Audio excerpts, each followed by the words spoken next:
Jaamac Isaaq Xuseen waxaan ka soo baxay dugsiga hoose dhexe sare ee Al-Safa waxaan ka mid ah dadka ama ardaydii sanadkan u soo gudbay heer jaamacadeed ilaahay baa ku mahadsan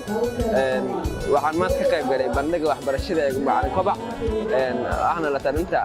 ardayda qalabba mahad oo maanta halkan lagu kulmiyay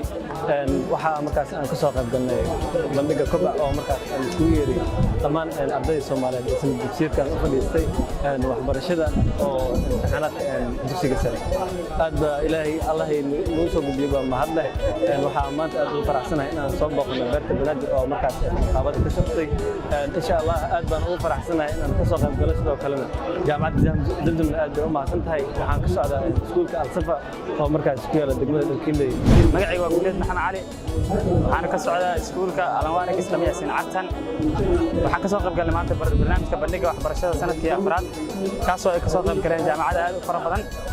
جامعة بدنا ماشان سكول من جامعة أصوبا وحن زمزم يونيفرسيتي وحرجينا مستقبل ككليات في عن يوسدا أنا وحروي ينقضان إن شاء الله عبدين صومالي دمان نقول أورجينا. مقعيقو أسمع حسن حسين oo ka soo qalin jibisay iskuulka Alfaaro waxaan maanta ka soo qayb galay bandhigga Kobac waxaana si qaas ah u kulmay jaamacadda Zamzam University waxaana aad iyo aad u mahadsan maanta waxaa u imaaday bandhiggan waxbarashada muxuu ahaa Kobac oo isku yimaadeen dhammaan jaamacadaha ku yaal magaalada Muqdisho dhammaan jaamacadaha iyo bandhiggan wuxuu ka hadlayay ardayga sidoo ku dooran lahaa takhasuskiisa iyo jaamacadda dooran lahaa jaamacadda Zamzam waxay ka mid tahay jaamacadihii warbixinta buuxa aan ka helay insha Allah waxaan rajayn doonaa inaad doorto jaamacadda ugu habboon iyo faculty ugu habboon magacayga Jaaxaadki waa maanta ka soo qayb galay bandhigga jaamacadaha waana ku faraxsanahay sidoo kale waxaa qayb ka ah jaamacadda Zamzam maanta waxaan ku faraxsanahay runtii inaan soo booqdo jaamacadda Zamzam oo ka mid ahayd bandhigga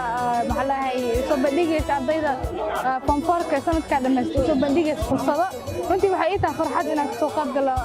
bandhiggan waxa kale farxad ii inaan soo booqdo maanta jaamacadda Zamzam runtii waxaan rajaynayaa mar dhow inaan ka mid noqdo ardayda ka soo biiray jaamacadda Zamzam